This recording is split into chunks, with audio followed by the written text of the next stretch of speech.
Ever noticed a wet spot on the floor by your car's A-pillar?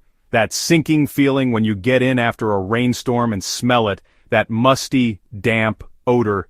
It's a frustrating discovery because water and cars are a terrible mix. You start wondering, where is that leak coming from? Is it a simple fix, or a sign of a much bigger, more expensive problem? Stick around till the end. I'll explain the most likely causes, the official dealer procedure to find it, and what it's going to cost you. To get to the bottom of this, we're diving into an official document. There's an NHTSA entry, ID 1017561, about a water leak on the floor near the A-pillar. Now it's important to understand this isn't a recall, so the fix isn't automatically free. It's also not a widely published Technical Service Bulletin or TSB. It's a dealer-only technical help note from FCA, now Stellantis.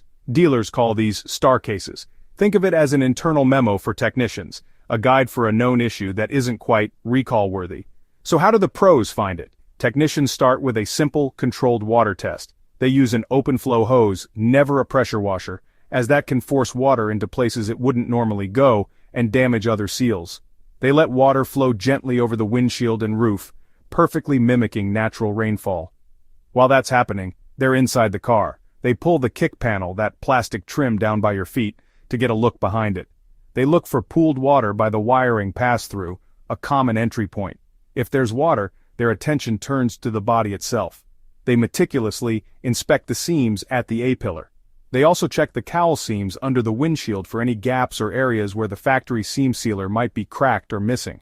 It only takes a tiny flaw to cause a big problem, and you definitely don't want to ignore this.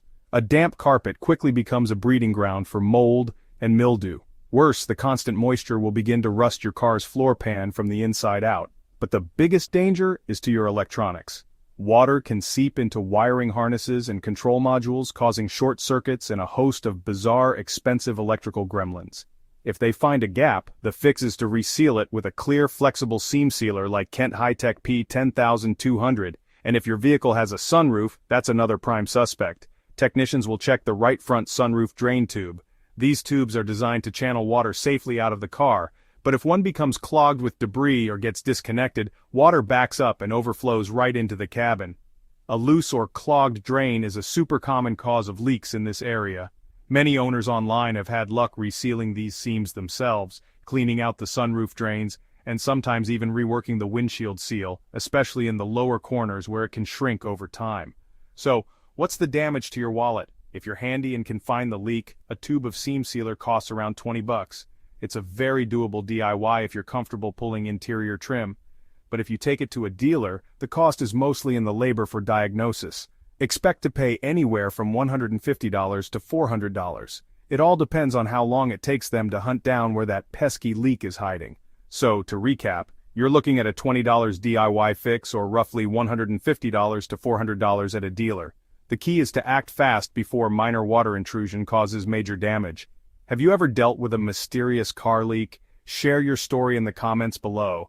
If you found this helpful, don't forget to like and subscribe for more car tips. See you next time.